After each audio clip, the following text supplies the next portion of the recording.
How's it going, everyone? My name's Lionel and welcome back to Cannibal Sweetheart. So apparently there's a new update that just dropped where they expanded quite a bit more. I'm kind of excited to see what they added, and apparently there's new CGs too. And yeah, let's go ahead and see what Casanova here has in store for us. There was a time where I had hope in doctors. When I first received my diagnosis, I was scared. Being sat down in a cold office and told my arteries were infected terrified me. The specialist informed me that without any sort of medical interference, I wouldn't have much time left to live. We talked about treatments for a short while considering how bad my condition's gotten. She heavily emphasized an option. She recommended a full heart transplant.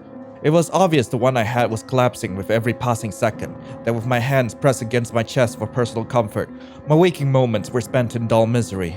With a transplant, I could feel a consistent heartbeat the moment I woke. I would be able to experience unrushed leisure. I could live my life the way I desired again. Her promises of removing my heartache intrigued me. I requested a spot in the waiting list, to which she named her requirements. A measly, very inexpensive $1.3 million. Should have gotten better insurance. I knew I couldn't afford it at that moment. Even my life savings and wills I've stacked up from other families passing, I've only scratched a couple $100,000 from the price. A moment of silence fell between us. She rubbed my knuckles as I processed the information. What was I to do? With an apologetic tone, she advised that I take up medication in the meantime to nullify the aching. I accepted her offer, but for no other choice had been brought into the conversation. That was last year. My condition is still getting worse. But at least the medicines are delaying my inevitable end. Which reminds me, I need to visit the pharmacy later today for my medication refill. Cyanide left me a voicemail about that last night. Beta blockers won't keep me alive for as long as I'd like, but maybe long enough to find out the sources of money, as my friends called it, which has guided me down the path of the black market. Whoa, there it is. So many weird... That's a lot of links right there. Jesus Christ. It's eye-opening to say the least. For each sick service provided, there were even more sick customers willing to throw themselves for that service. Is it 4:20 a.m.?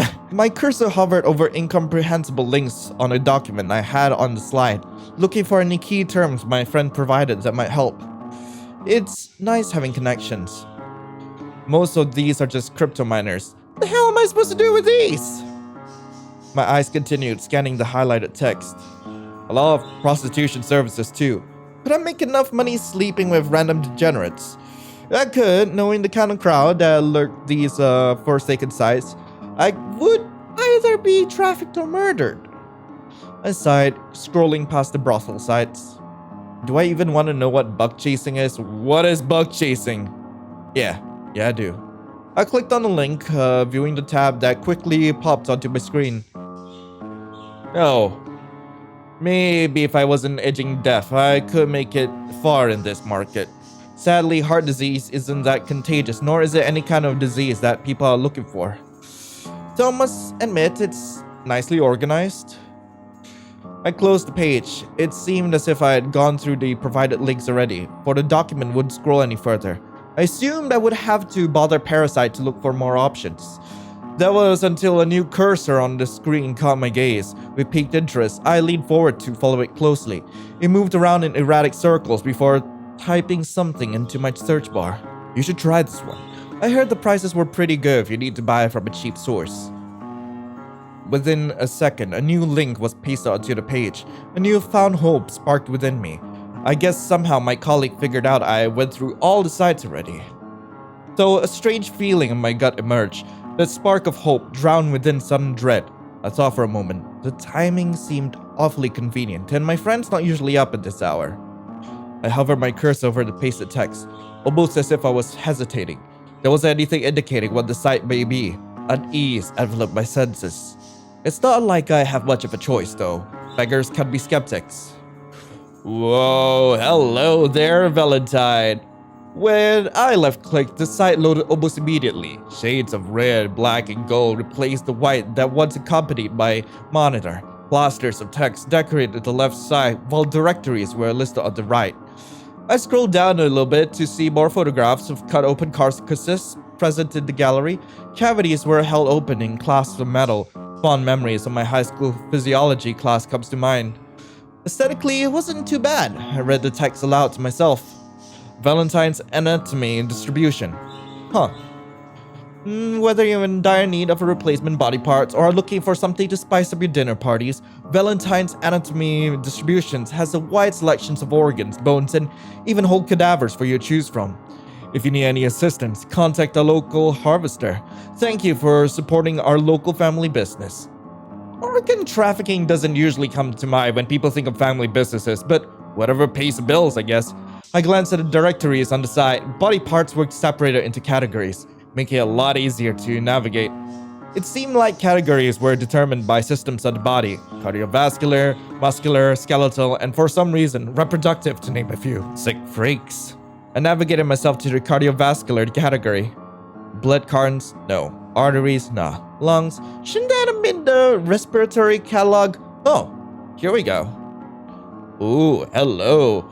I scrolled through the selection of hearts available for purchase.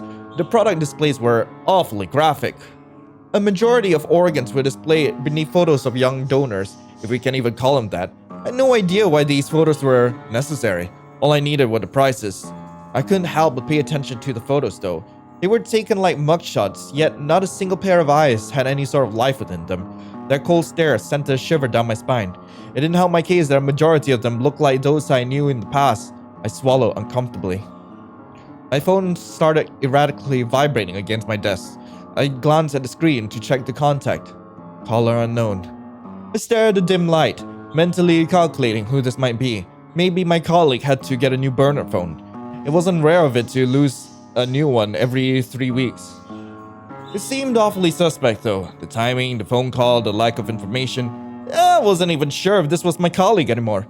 It usually preferred text over calls anyway. My hand lingered an inch over my phone, trying to decide if I should pick it up. I will answer.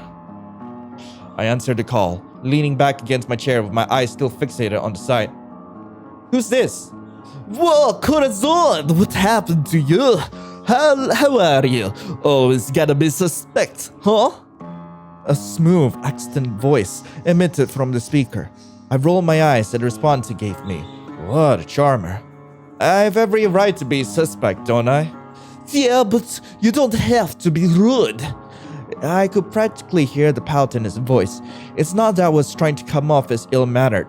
It's also not like I enjoy calls from strangers.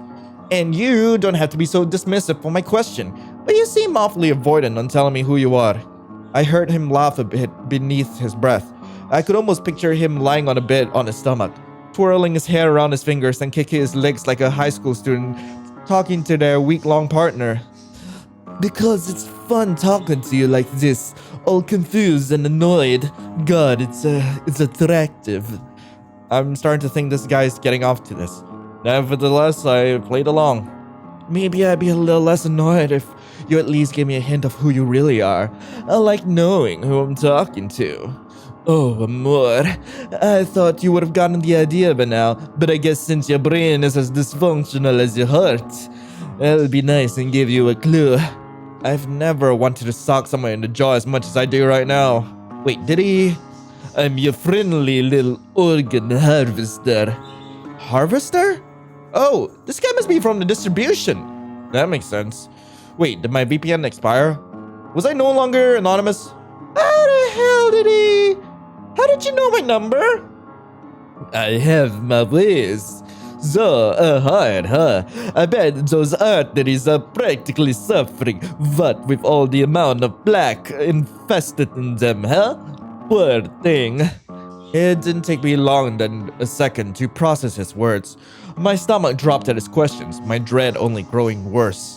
Z, I've taken quite a liking to you, so I wanted to offer some assistance. I even guided to my little shop.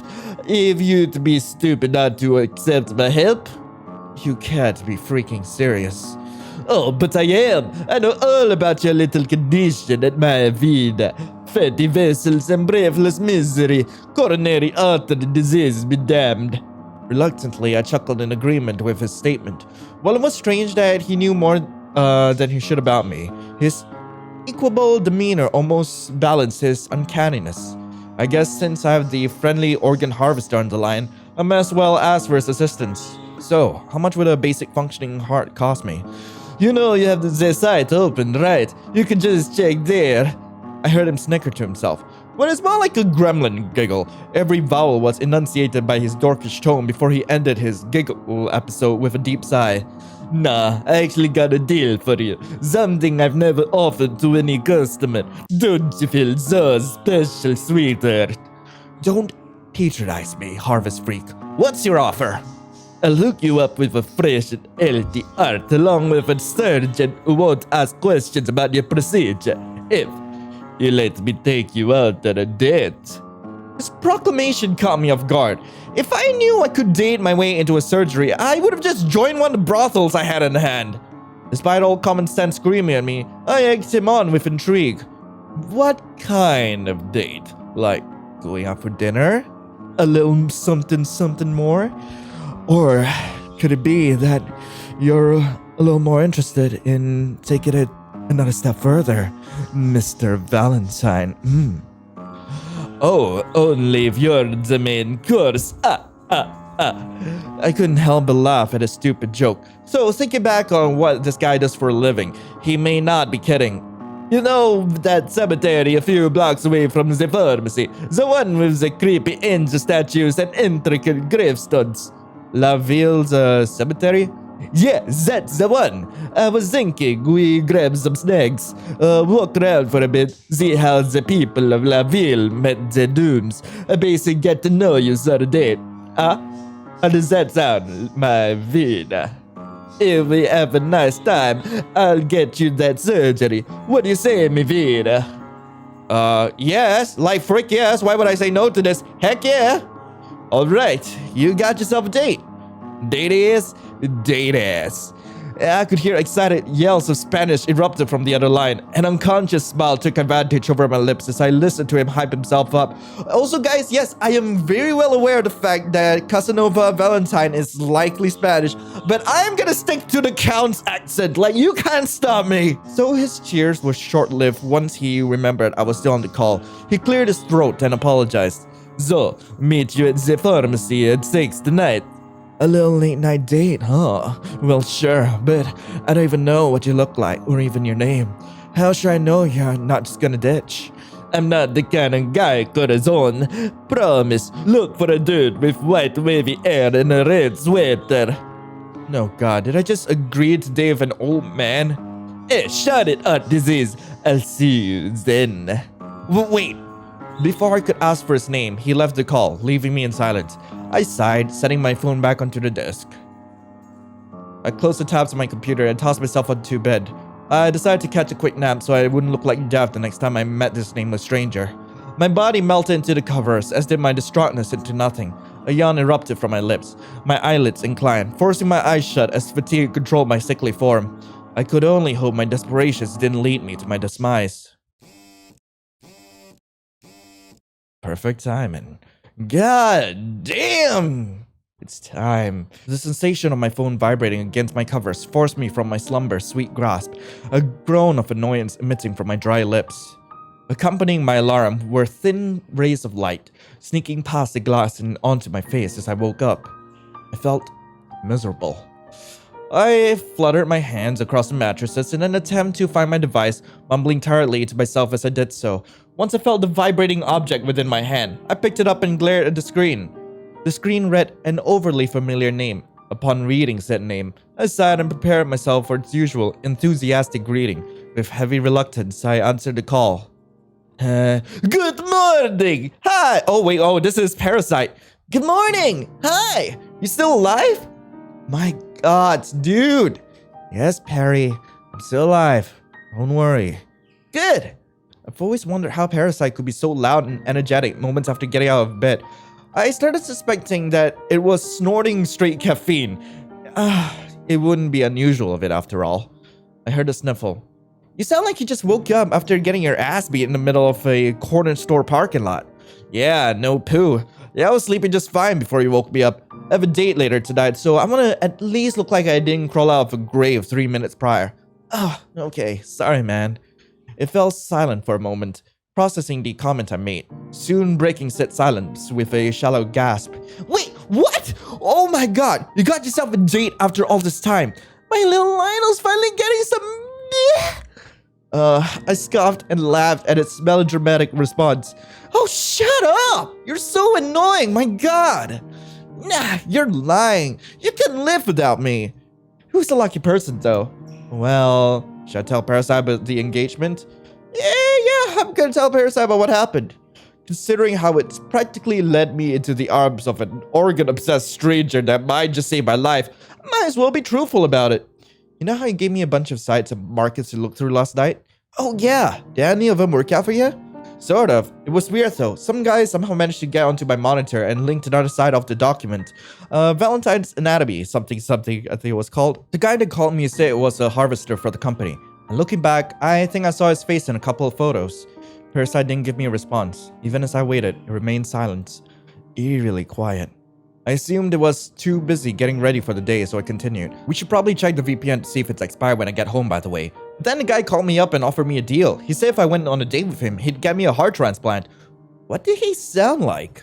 Its voice didn't have its usual boisterous volume, giving me a small sense of worry. Maybe I said something that irked it? Still, I hadn't informed it too much. If I backed out now, it would bombard me with questions later. I continued my story. He had a smooth Spanish accent, kept calling me nicknames like Mi Vida and Carazon too. I'm not butchering those, am I? Did he at least tell you his name? That's the thing, before I could, he ditched the call. All he said was that he had white hair and a red sweater. That's a little suspicious. Where are you guys going? He's not taking you out of the city, right? Upon taking the hints of its concern, my lips curved into a gentle smile as I sat up, approaching my rack of clothes to see what attire I wanted to adore for that date. Nah, don't worry. We're meeting at the pharmacy, then going down to the cemetery a few blocks away. I heard a small sigh, assuming of relief, escape my best friend. If your date goes to poo or he tries to murder you, call me, okay? I'll be there as soon as I can. I noticed its tone of voice dropped to a more stern level. It's not common for it to be this serious, like, at all. I laughed in an attempt to ease the ever-erecting tension between us. Is that the only thing erecting between us? I hope it's the only thing erecting between us. Actually, no, you guys know that I'm hoping something else erects between us. You know that I'm a complete hornball, but let's just continue. Okay. Erecting. Oh no! Relax, I'll be okay. But if I die, I'll leave my incense collection to you. I will vandalize your grave if you die, dumb butt. A short cackle erupted from its lips, followed by another shallow sigh. My freaking mentor's gonna kill me if I'm late again, but be careful, babes. Call me later. Mwah.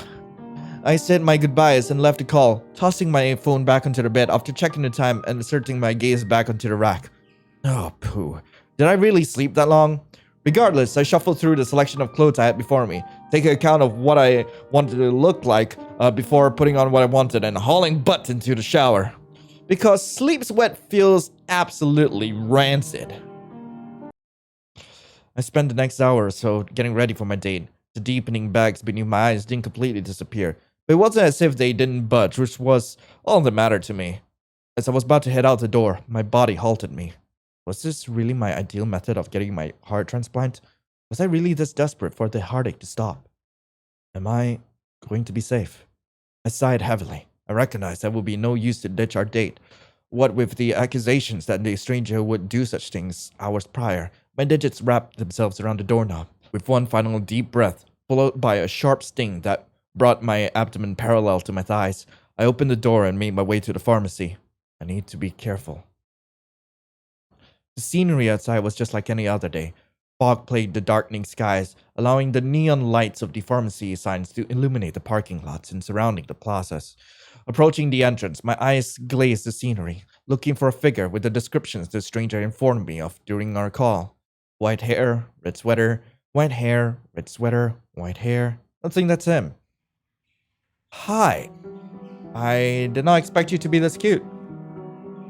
Hello. Standing against the medical structure was a thin man embellished in black and red. White locks of hair strained to various different directions around his head, front strands encapsulating his face to further amplify his features. His eyes were dual-colored, one as black as tar and the other a light shade of baby pink. His face was garnished with a heavy layer of blush that faded into the rest of his skin. 2 almost unnoticeable hearts adorned with the spaces beneath his eyes.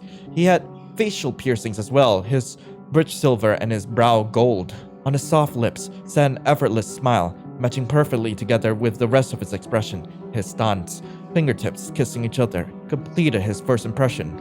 I couldn't help but think he was so cute. So cute. Attractive for a better term. Like a fresh piece of eye candy. To my relief, he really wasn't an old man. Yet, no amount of attractiveness would persuade me to forgive him for his little dysfunctional brain comment. Nonetheless, I think I can live with glancing at him for the rest of the night, even if the date went awry. At least the man was fairly good looking. His eyes, they looked oddly familiar. Gorgeous, but familiar. I needed to get my guard up, but in an attempt to appear friendly, I smiled and waved as I got closer to the man. I could see his expression change at the sight of me, his eyes widening and pupils dilating. Huh? I didn't think I could have such an effect on a stranger. Mi vida, you actually made it.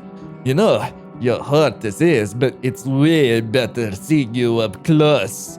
I fought a blush burning through my skin. I would have rather dragged my face across barbed wire and tangled through broken glass than allow myself to appear vulnerable in front of a stranger. Shh, you're awfully bold for a first encounter. He gave me a pleased hum, taking my hand and bringing it close to his lips. I could feel his breath against my skin, the fruity aroma of his breath accompanying the rest of his scent. Cherry-scented men's cologne that I noted. I'll have to ask what brand he uses. Only for you, amour. He gave every individual knuckle a chaste kiss, keeping eye contact with me as he kissed his way across my hand. I smiled back at him, realizing that while he was getting quite comfortable with me, I didn't even know his name. It didn't feel right going out with someone I didn't even know on a first-name basis. Aren't you a charmer? Why don't you tell me your name? You never told me when you asked me out. Aw, where are my manners? He proceeded to drop my left hand, taking my right in his gentle grasp and bringing it to my left's former place. Casanova Valentine, at your service, mi amour. As he did with the hand he held prior, every knuckle was knighted with a fluttered kiss. He started with my index, continuing across the appendage until the final knuckle was given his affection. He let go of my hand and allowed me to come back to my usual stance. I assume he already knew who I was. I heard him call me by my own name, so I didn't bother with a self-introduction. Can't say I've heard a name like that before. I've decided to take that as a compliment. Thank you. Huh. Whatever helps you sleep at night. You weren't lying to me about the surgery, were you? Of course not. I would never lie to someone who needs as much help as you do, mi vida. Oh yeah? Remind me of how sick I am, won't you?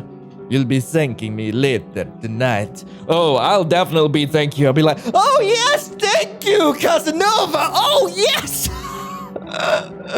Oh no, dear God. He took a step in front of the glass doors, disclosing one and gesturing his free hand for me to go inside. What a gentleman. Shall we, sweetheart? I rolled my eyes, flicking his clearly visible forehead as I made my way into the pharmacy. The sweet scent of disinfectant and the small chimes of the entrance happily greeted us, letting myself indulge further into the aura. I took in the familiar scenery. Figures glided through the aisles, searching for medicine, contraceptives, or snacks they had in mind. Mindless chatter arose amongst a couple of them, adding to the ambience of the facility. Huh, most of the eye drops are gone. I glanced forward, noticing that the last person in line for the pharmacy had just left the window, leaving the space and the woman running the counter open for grabs. I locked my eyes with the pharmacist. She smiled brightly and offered a welcoming wave, motioning me to visit her. She also had my medication ready for preparation, which I remembered a moment later. I glanced over at Casanova to let him know of my responsibility, to which I was met with a sight of him head deep into the beverage cooler. He created strange shapes within condensation with his fingers, his neutral smile never leaving his face as he mindlessly doodled. Oh my gosh, why do you have to be such a cutie? I know you're dangerous, but why are you such a cutie? When he looked back towards me, he seemed taken aback at the fact I was already staring at him. He flinched and quickly grabbed a couple of drinks. I know that one to be a drink I often picked up when I visited. He held it closer to my vision. You like these sort of drinks, right? How did you know? With a bright and prideful smile, he shut the coolest doors with his ankle. There's a lot of things I know about you, Amor. Can't blame me for being observant. One could argue that his behaviors were extremely stalker-like, but once again, I had to keep my suspicions on the low. I averted my gaze back to the RX center. I gotta pick up my meds real quick. Is that cool? I noticed Casanova glance over at the vacant window across the room, seemingly taking in the sight of the woman, then back at me. His smile was still on his face, yet it didn't seem to reach his eyes anymore. Yeah, I'll be there in a second. His tone audibly shifted, causing my stomach to drop. Did he have an issue with me picking up my medicine, or was there a deeper problem that I hadn't learned about yet? I left his vicinity before uncomfortable curiosity overwhelmed me and made my way to the front of the pharmacist's window. Oh, hello there, cute pharmacist. Holy heck, can I take you home too? In front of me now stood the compassionate pharmacist that allows me to call her Cyanide. She also called me the night prior. I'm sorry, cute. Cyanide's very cute. In front of me stood my compassionate pharmacist that allows me to call her Cyanide. She always called me the night prior for my pickups and kept conversations going even after I had the pill bottles in my grasp. We immediately got along after our first engagement, when my prescription had been requested. I was nervous about a new medication, but she answered every question and eased every concern I opened up to her about. With her, I don't really have the option to skip out on taking my beta blockers, especially with how much she seemed to care about my well-being. Lionel, hi, welcome back. It's nice to see you at 6:30 in the evening. Her voice was within the cusp of chirps and sultry whisper. Sultry? Sultry? Oh my! The sort of tone that you would expect from a public service worker, except her tone was much softer. Her gentle manner was a drastic contrast to the common disorder that occurs in my day-to-day life, so my medicine pickups were a breath of fresh air, and goddamn, Cyanide is a breath of fresh air, holy heck! I laughed softly at her joke, my hand placing itself on my chest once again. It became a habit to do so when I entertained another's thoughts, in case my chuckles mutated into heartburn once again. It was a painful experience I wouldn't wish on anyone. Despite my deeply endowed anxiety, I offered a casual laugh. Well, oversleeping kinda kicked my butt earlier. At least you got my voicemail and you're here now. That's all that matters, right? Her ability to forgive so easily was an attribute I admired about her. She reached beneath her desk and took out the bottle of beta blockers and a contraption she used to prepare my bottles. She took note that I like watching the preparation process, so this became a part of our routine. My eyes glanced down to the desk as she poured the pills into the plastic, leaning onto the countertop. I fixated my gaze below and counted the capsules of her. Sorry, I couldn't return your call. I had stuff to deal with. It's never good to hear about her cup. Is everything okay? Before I could answer her question, a stern harvester materialized beside me. I flinched at his sudden presence, a curse revealing itself beneath my breath. Mi vida, did you manage to get your... He interrupted his sentence to meet eye contact with his pharmacist. The two stared at each other in silence, discomfort molding into the atmosphere. Her emerald eyes, refused to offer its gaze to the self-garnished figure by my side. Their tones drastically become more hostile towards each other. Valentine? Levine? I assume you already picked up your medications last week. I'm not here for some stupid pills. My date just needed Captain's meds. Date? Cyanide glanced at the two of us back and forth, soon coming to the realization with a sad look. Oh, Lionel, I thought you have learned from my mistakes. Her tone made her sound as if she was disappointed, forcing a sting of guilt into my chest. Wait, hang on, am I going to be able to date Cyanide, Perry, and Casanova? That'll be amazing, holy heck. Oh, boo-hoo, Pandea. As soon as my captain's meds are ready, we'll be out of your sight. I would prefer if you were out of my sight immediately. This transaction doesn't concern you. And I would prefer if you were left for dead, gutted open at the side of the street. You would like that, wouldn't you? Agitation rose, leaving me in the middle of the two quarrelers. As much as it felt if I had front seats to an exclusive telenovela, the supposed excitement of the drama was drowned within sickening distress. I just wanted my beta blockers. I knew I had to break the horrid silence, otherwise just the stress of the situation alone would put me at risk of heart attack. Do you two know each other? I asked. The hostility only grew stronger, but I couldn't resist giving in to my curiosity at the moment. It really is a small world, huh? Unfortunately, it was a one-time occurrence, though. Nothing I worry about, Buttercup. Stealing a glance at Casanova, his eyes glared daggers at the woman across from him, almost as if he was trying to slaughter her with his eyes alone. Knowing the kind of person he is, he most likely was. He seemed especially annoyed at the endearing nickname the shorter woman endowed to me.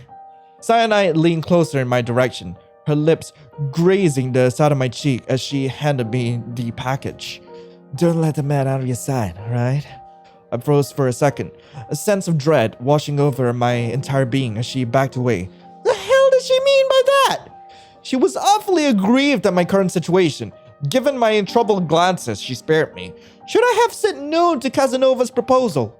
Yeah, I should have, I thought, until the internal dread only got worse once I thought about what might have happened to me if I rejected his ever so kind offer. When I glanced back at him, his heterochromatic eyes were already fixated on my form. Oh my god, oh gosh, you're really stripping me with those eyes, aren't you, Casanova? A true Casanova, indeed. His expression barely altered from a bitter glare to a look that resembled a resting bee face. Either way, it wasn't a kind look until he somehow processed that he had my attention. Only then did he give me a comforting smile. What was he thinking? Cyanide's somber expression switched itself out for a classic customer service smile in less than a second. Have fun during your date, you two. Please, be careful. Her tone shifted at the word date. I knew damn well she directed that be careful comment towards me, even without her eye contact. I muttered back a farewell, making my way towards the exit with Casanova in tow. As soon as we stepped out of the facility, my attention immediately ceased. Casanova relieved his lungs of a heavy sigh. Shit, that felt like a drag. Oh, you're the one that felt uncomfortable. Well, yeah. Levine was the one who made everything uncomfortable. You picked up on that, right? How'd she completely change her demeanor when I came to check up on you? Oh my gosh. Yeah, she could have been more professional. I didn't think she would give you such a cold shoulder, dude. Exactly! Sure, we had a bad encounter, but that was one time! I tried to apologize, but she wouldn't listen! She just threw me my testosterone refill and shooed me away! That doesn't sound like something Cyanide would do. Either she heavily resents him, or there was something more sinister that I remained unknowing of. It didn't seem like he wanted to remain on the subject matter, for he links his free arm around mine, his fingers slipping between the crevices of my knuckles and changed the subject. But enough about that. There's a lot I want to show you, sweetheart. There's this really cool crypt on the other side of the cemetery surrounded by those statues I told you about. You ever heard of the 1999 Valentine massacre? I'm sorry, the what? Ignoring my shock, he pulled me from the entrance of the pharmacy and towards the direction of the cemetery grounds with immense excitement. Oh man, this guy's gonna be the death of me. Oh, that's it. Damn. Thank you so much for downloading the official demo of Cannibal Sweetheart. Come back in 2023 for the full experience, and if you guys want to experience this for yourself, link to the game is in the description below. Anyway, that was Cannibal Sweetheart. I really hope you guys enjoyed. Let me know what you guys thought in the comments below, and of course, link to all the other fun things are down there along with the game, as per usual. And heck, I hope you have a lovely rest of the day, and I'll be seeing you in the next video. This is Lionel, signing off. Ciao.